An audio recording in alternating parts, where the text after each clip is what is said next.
Students હું છું વિરેન રાજગુરુ અને આજે આપણે જોવાનું છે બીકોમ સેમ 5નું જે એકાઉન્ટિંગ 5 છે એમાં આજે આપણે જે યુનિટ નંબર 3 બાંહેધરી કમિશનના હિસાબો છે જોવાનું છે અને આજે આપણે એમાં ઓક્ટોબર 2024માં પૂછાયેલો દાખલો જોવાનો છે. બીજો શું કહેવા માગે છે કે મનોજ લિમિટેડે ₹10નો એક એવા 5 લાખ શેર બહાર પાડ્યા હતા અને દલાલે તમામ શેર વેચાણની નીચે મુજબની બાંહેધરી આપી છે. A, B, C અને D 4 જે આપણા છે એ દલાલો છે 40%, 30%, 20% અને 10% લેખે અને 4,75,000 જે આમાં મિસ્ટેક છે, પ્રિન્ટ થયું નથી. બરાબર, પહેલાં આપણને જે બાંહેધરી આપે છે એ 40%, 30%, 20% અને 10% અને પછી બીજા સેન્ટેન્સમાં આપણે 4,75,000 શેર માટેની અરજી મળીને જે પૈકી નિશાનીવાળી અરજીઓ નીચે મુજબ હતી. બરાબર છે, અને એમાં એના જે છે એ 2,25,000, બીના 95,000, સીના 80,000 અને ડીના 50,000 શેર હતા. બાંહેધરી દલાલો 5% કમિશન મેળવવા પાત્ર છે. બાંહેધરી દલાલોની જવાબદારીની ફાળવણી દર્શાવતું પત્રક તૈયાર કરો અને તેમજ કંપનીના ચોપડે જરૂરી આમ નોંધ લખો.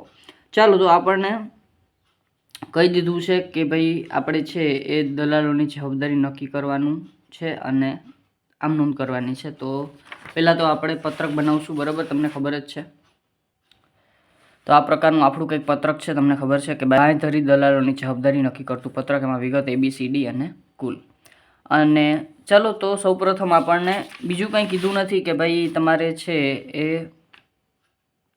નિશ્ચિત બાંહેધરી જમા મળે છે કે નથી મળતી, એવું કાંઈ કીધું નથી. એટલે આપણે એ કાંઈ નિશ્ચિત બાંહેધરીનો પ્રશ્ન જ આમાં છે નહીં. આપણને ખાલી જે છે એ નિશાનીવાળી અને નિશાની વગરની અરજીઓ છે એ જોવાની થશે. સૌપ્રથમ છે આપણે છે એ 40%, 30%, 20% અને 10% છે એ જવાબદારી છે. એટલે અહીંયા હું લખી નાખું છું 40%, 30%, 20% અને 10%ની જવાબદારી છે. સૌપ્રથમ આપણે જે છે એક જવાબદારી લખી નાખીએ. બરાબર છે, કુલ જવાબદારી છે ટોટલ 5 લાખ શેર છે. બરાબર છે, તો એની 40%, 30%, 20% અને 10%ની લીધી છે. તો કુલ આપણા 5 લાખ શેર. બરાબર છે, અને જવાબદારી આપણે જે છે એ 40, 30, 20 અને 10ના પ્રમાણમાં વેચી નાખીએ. એટલે 4 ને 3 7 ને 2 9 ને 1 10, 5 લાખ ભાગ્યા 10. બરાબર, અને એને ગુણ્યા 4, 3, 2, 1. બરાબર, એટલે 5 ચોક 20 એટલે કે આના થશે 2 લાખ. 5 તેરી 15 એટલે આના થશે 1,50,000. 5 દુ 10 એટલે આના થશે 1 લાખ. અને આ છે એ 5 એકુ જે છે એ 5 એટલે આના થશે 50,000. બરાબર, હવે આમાંથી બાદ કરશું. પહેલાં તો આપણે નિશાનીવાળી જવાબદારી.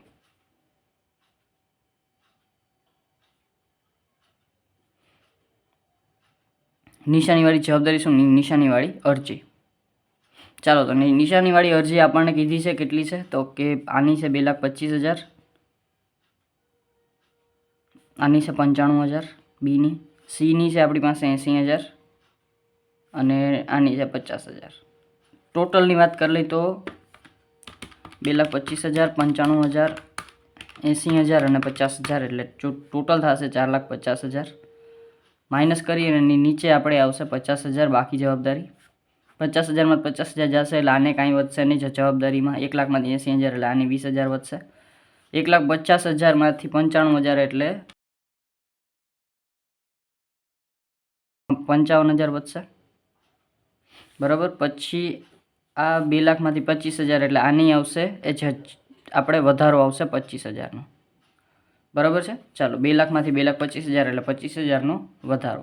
હવે પહેલાં તો આપણે જે એનો વધારો આવ્યો એને આપણે બાકીના ભાગીદારો વચ્ચે વેચી નાખશું. આની કોઈ જવાબદારી વધતી નથી એટલે આપણે માત્ર આ બેના વચ્ચે ફાળવવાનું થશે. અહીંયા આપણે લખશું બાકી જવાબદારી. અને હવે આપણે જે એનો વધારો છે,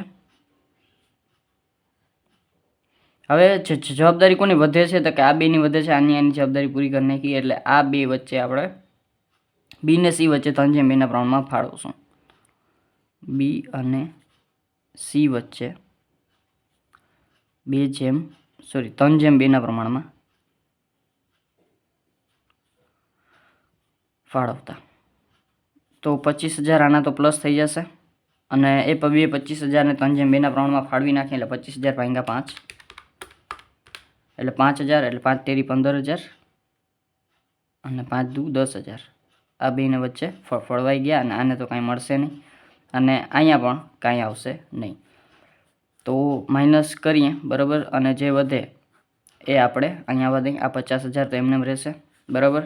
20,000 માં 10,000 એટલે આ 10,000, અને અહીંની 55,000, એમાંથી 15,000 જશે એટલે એ આવશે 40,000, અને એ આવશે અહીંયા, અને 25,000 એટલે આના પણ ભાગમાં કાંઈ આવશે નહીં. આ આવશે બાકી જવાબદારી.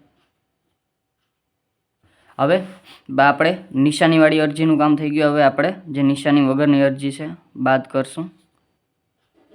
નિશાની વગરની અરજીઓ તો કઈ રીતે ફાઇન્ડ આઉટ કરશું? તો કે ટોટલ અરજી આપણને ક્વેશ્ચનમાં આપી નથી, પણ ખરેખર એમાં આપણે 4,75,000 જે છે એ અરજીઓ છે.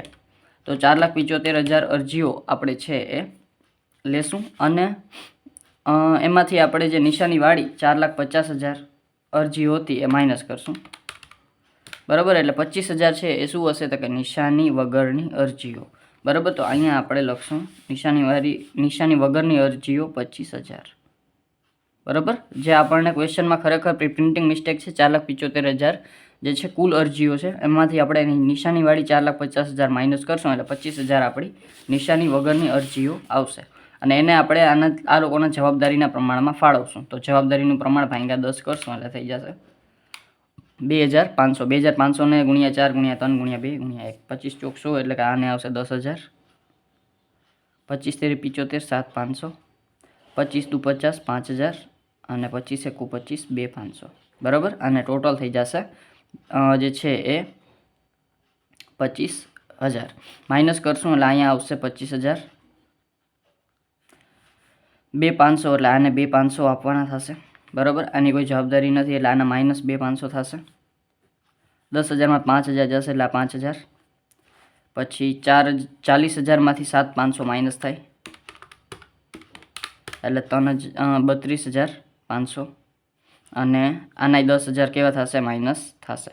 હવે 10,000 અને 2,500 આ બેનો વધારો આવ્યો, બરાબર છે. તો એને આ બેના વધારાને આપણે બાકીના ભાગીદાર વચ્ચે એટલે કે બી અને સી વચ્ચે એના જે જવાબદારીના પ્રમાણમાં છે આપણે ફાળવી નાખશું. તો અહીંયા આપણે લખશું બાકી જવાબદારી, અને અહીંયા આપણે છે એ કેનો? તો કે એ અને ડીનો વધારો,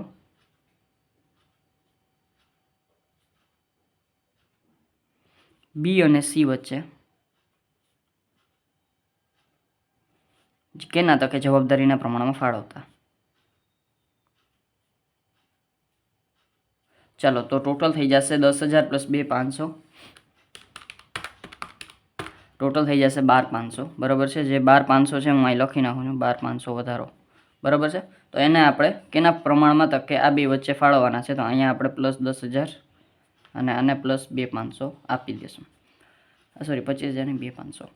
હવે આને બેને ફાળવી નાખીએ 12,500, એને ભાંગ્યા 3/2, તો ભાંગ્યા 5, સોરી 12,500 ભાંગ્યા 5, 3 ને 2 5, બરાબર. 2,500, તો 2,500 એને ગુણ્યા 3, 25 તેરી 75, 7,500 આને, અને 25 દુ 50, 5,000 આને, બરાબર છે. એટલે ટોટલ થઈ જશે 7,500 અને પ્લસ 5,000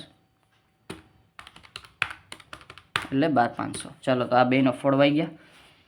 માઇનસ કરી અને 12 મૂકી દઈશું. આને કોઈ પણ જાતની જવાબદારી છે નહીં, બરાબર. અહીંયા તો કાંઈ આવશે નહીં. 25,000 ના 25,000, 5,000 માં 5,000 જશે એટલે આની પણ જવાબદારી પૂરી થઈ ગઈ. 32,500 માંથી 7,500 જશે એટલે એ આવશે 25,000. એટલે અહીંયા આપણે 25,000 બાકી જવાબદારી, અને 10,000 માં 10,000 જશે એટલે અહીંયા નીલ. ચાલો, તો હવે આ ત્રણેયને કોઈ પણ જાતની આપણે વસ્તુ જે છે એ લેવાની થતી નથી, અને બી પાસેથી આપણે 25,000ની જવાબદારી, 25,000 જે બાકી છે આપણા, બરાબર છે, આપણી અરજી તરીકેના, તો એ 25,000 આપણે કોણ આપશે? તો કે 25,000 લેવાની જવાબદારી છે એ બી લેશે. એટલે અહીંયા આવશે આપણે કુલ જવાબદારી અથવા તો બાકી જવાબદારી.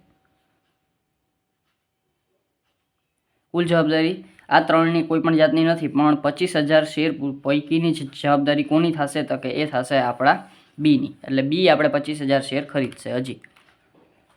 ચાલો, તો હવે પહેલાં આપણે છે એ શું થશે? તો કે પહેલાં આપણે બાકી જવાબદારીનું કામ કરી લઈએ, બરાબર છે. તો બી પાસે લેણી રકમની રકમ કેટલી થશે? તો કે 2,25,000 શેર છે, 10 રૂપિયાનો 1 છે એટલે પૈસા કેટલા લેવાના થાય? તો કે 2,50,000 રૂપિયા આપણે કેની પાસેથી? તો કે બી પાસેથી લેવાના થશે. અને હવે આપણે બાંયધરી કમિશનની ગણતરી કરી લઈએ. આપણને એમ કીધું છે કે બાંયધરી કમિશન આપણે 5% મેળવવા પાત્ર છે, બરાબર. ચાલો તો સૌ પ્રથમ આપણે જોઈ લઈએ તો ટોટલ શેર કેટલા છે? તો કે 5 લાખ શેર છે, અને બધાની જવાબદારી બધા લે જ છે, બરાબર. તમને ખબર જ છે, બરાબર. આની 2 લાખની, આની 1,50,000ની, આની 1 લાખની અને 50,000 શેરની જવાબદારી લીધી છે, બરાબર. તો કમિશન આપણે આપવા પાત્ર થાય છે, તો અહીંયા લખશું આપણે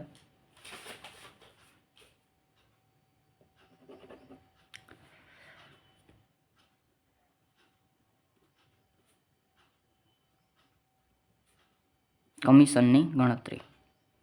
ચાલો તો સૌ પ્રથમ આપણે છે એ બી સી અને ડી, બરાબર, આ બધા છે.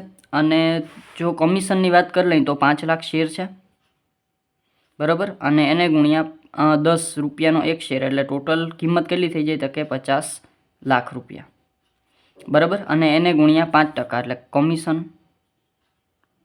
બરાબર 50 લાખ રૂપિયા છે, બરાબર. અને એને ગુણ્યા 5% કમિશન છે, તો 25 50 લાખ એને ગુણ્યા 5% એટલે 2.5 લાખ એટલે કે 2,50,000 આપણા શું થશે? કમિશન થશે, કમિશનની રકમ.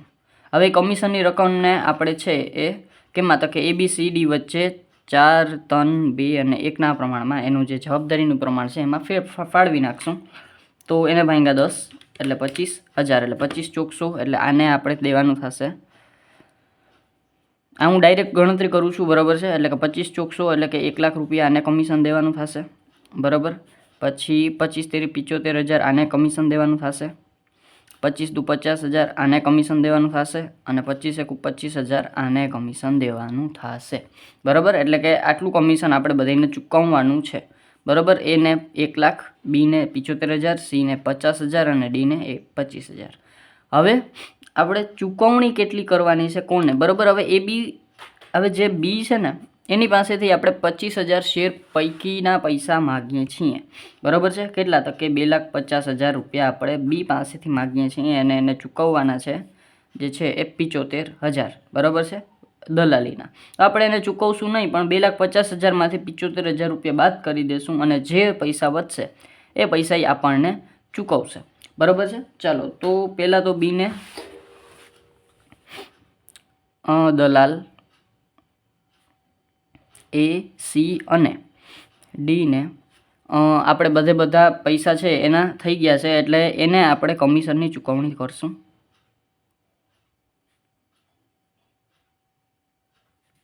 કરવાની થાય તથા દલાલ બી પાસેથી વસૂલવાની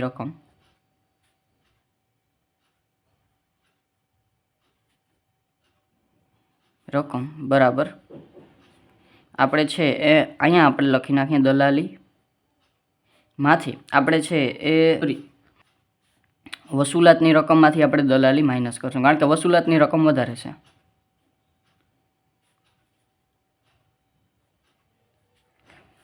તો વસૂલાતની રકમ છે આપણી પાસે 2,50,000. તો વસૂલાતની રકમ છે આપણી પાસે 2,50,000 અને એમાંથી આપણે દલાલી જે 75,000 આપણે એને ચૂકવવાની છે એ આપણે માઇનસ કરશું. તો આપણી પાસે વધશે 2,50,000 માઇનસ 75,000 એટલે 1,75,000. તો આ આવશે 1,75,000 બી પાસેથી વસૂલાતની રકમ. ચાલો તો આ આવશે આપણે બી પાસેથી વસૂલાત અને બાકી બધાને આપણે જે દલાલીની ચૂકવણી કરવાની છે એ. દલાલીનું કામ હતું અને જવાબદારીનું કામ હતું, એ બે વસ્તુ થઈ ગઈ છે. હવે આપણે આમનોંધ કરવાની છે. આમનોંધ માટે હું અલગથી પેજ લઈ લઉં છું, બરાબર છે. ચાલો તો એક વસ્તુ જોતા જાય અને જે છે દલાલોની કંપનીના ચોપડે આમનોંધ કરતા જાય. તો સૌ પ્રથમ કંપનીનું નામ શું છે? તો કે કંપનીનું નામ છે આપણે મનોજ લિમિટેડ. આને હું સાઈડમાં મૂકી દઉં અને અહીં લખી નાખું મનોજ લિમિટેડના ચોપડે જરૂરી આમ.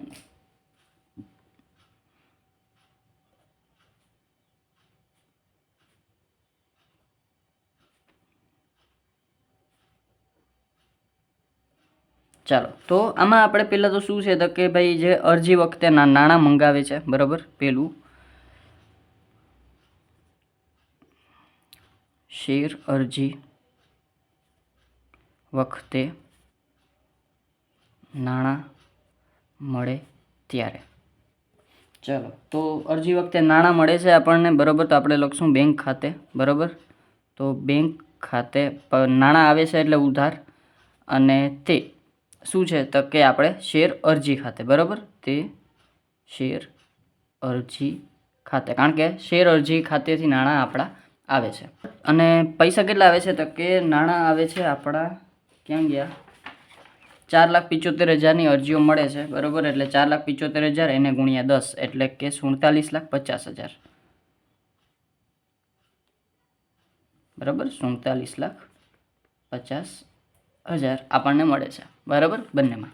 હવે ઘણા બધા કહેશે સર શેર અરજી લખીએ કે શેર જે છે એ મૂડી લખીએ, તો શેર અરજી અથવા મૂડી તમે જે પણ લખો એ બંને સાચા, બરાબર.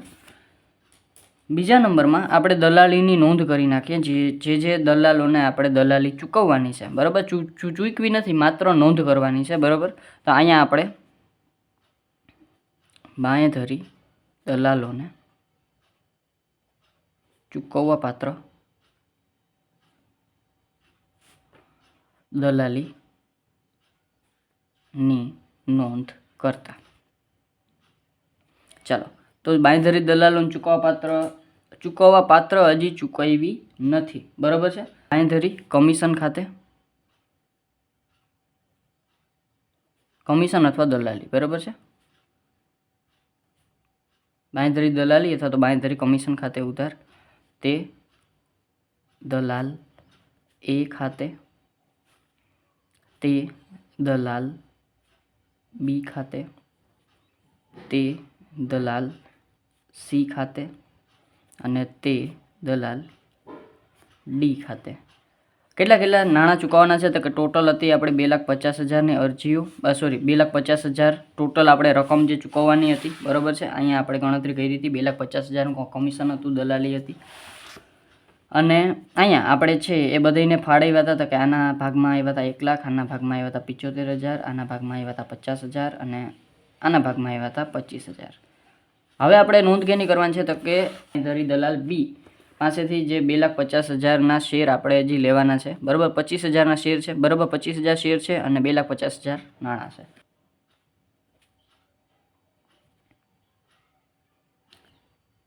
બી ના 25,000 ના શેર, દલાલ બી ના ખાતે 25,000 શેર ફાળવ્યા તેના, બરાબર. એટલે કે 25,000ના શેર છે એ આપણને આપશે, બરાબર છે. એટલે કે એ આપણા શેર ખરીદશે. તો અહીંયા આપણે લખશું બાંયધરી દલાલ લેનાર ખાતે ઉધાર, દલાલ જે છે એ બી ખાતે ઉધાર, અને તે કોના ખાતે તો કે શેર મૂડી ખાતે, બરાબર છે. તો તે જે છે એ ઇક્વિટી શેર મૂડી ખાતે.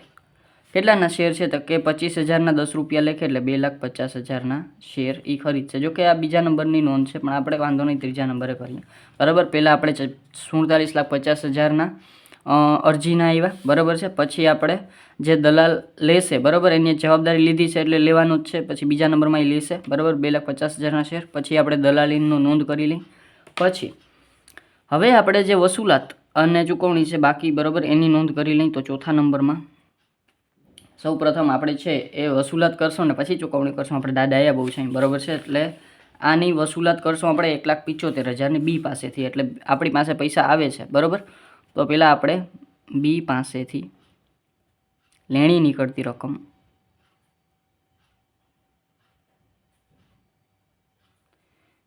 મેળવતા પહેલાં તો આપણે જે માગીએ છીએ, બરાબર, એ લઈ લઈ. પછી આપણે બીજું કરીએ. તો બેંક ખાતે, બરાબર, પૈસા આવે છે આપણી પાસે, તો બેંક ખાતે ઉધાર, અને તે કોના ખાતે તો કે એ છે એ આપણે બી ખાતે. તો અહીંયા આપણે દલાલ બી ખાતે, બરાબર. કેટલા મેળવવાના હતા તો કે 1,75,000, તો મેળવી લઈ, બરાબર છે. 175,000, 1,75,000. હવે 5મા નંબરમાં જે ચૂકવણી કરવાની છે બરોબર, કોને? તો કે બાકીના દલાલોને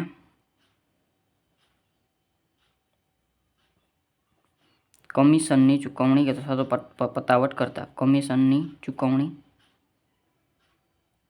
કરતા બરાબર. પૈસા આપણા જાય છે અને દલાલની ચૂકવણી થાય છે એટલે દલાલ ખાતે ઉધાર અને તે બેંક ખાતે.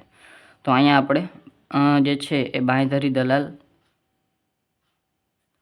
એ ખાતે ઉધાર, બાંયધરી દલાલ બીને તો ચૂકવાઈ ગયા, સી ખાતે ઉધાર અને બાંયધરી દલાલ ડી ખાતે ઉધાર અને તે બેંક ખાતે ચૂકવણી થાય છે બરાબર. હવે કેટલાની ચૂકવણી થાય છે? તો કે આને આપણે 1 લાખ આપવાના હતા એને, બીને તો અપાઈ ગયા, સીને આપવાના હતા 50,000 અને ડીને આપવાના હતા 25,000. ટોટલ થશે 1,75,000. તો આને આપણે 1,75,000 અપાઈ ગયા. સોરી, થોડાક વધારે લખાઈ ગયા. ચાલો, તો આ આવી ગયા 1,75,000 આને અપાઈ ગયા. હવે આ સિવાય કોઈ પણ જાતની નોંધ આપણે બાકી રહેતી નથી બરાબર. 5 આમ નોંધ થઈ. પહેલી આપણે અરજી વખતે નાણાં મળે, બીજી આપણે જો આવી રીતે થાય તોય વાંધો નહીં, કાંઈ એવી ચિંતા કરવાની નહીં બરાબર. પહેલાં આ લખો બરાબર. અરજી વખતે નાણાં મળે, પછી આપણે દલાલી ચૂકવવા પાત્ર થાય, ચૂકવતા નથી બરાબર છે. પછી આપણે દલાલ બી પાસેથી આપણે 25,000ના શેર ફાળવીએ બરાબર. જે દલાલની છેલ્લી જવાબદારી બોલતી હતી એની પાસેથી આપણે મેળવશું. પછી આપણે લેણી નીકળતી રકમ બી પાસેથી મેળવશું અને પછી ચૂકવવા પાત્ર રકમ આપણે કોને? બાકીના દલાલોને ચૂકવશું બરાબર. તો આ થઈ જશે આપણો 2024માં પૂછાયેલો દાખલો બરાબર. ઇઝી હતો, છતાં કાંઈ પણ જાતનો ડાઉટ રહી જાય તો મને કોમેન્ટ બોક્સમાં પૂછી લેજો. અને જો વિડીયો ગમ્યો હોય તો લાઇક કરજો, શેર કરજો તમારા ફ્રેન્ડ્સ સાથે, સબસ્ક્રાઈબ આ ચેનલને જરૂરથી કરી નાખજો જેથી કરીને આવતા વિડીયોઝ તમને સરળતાથી મળતા રહે. Thank you.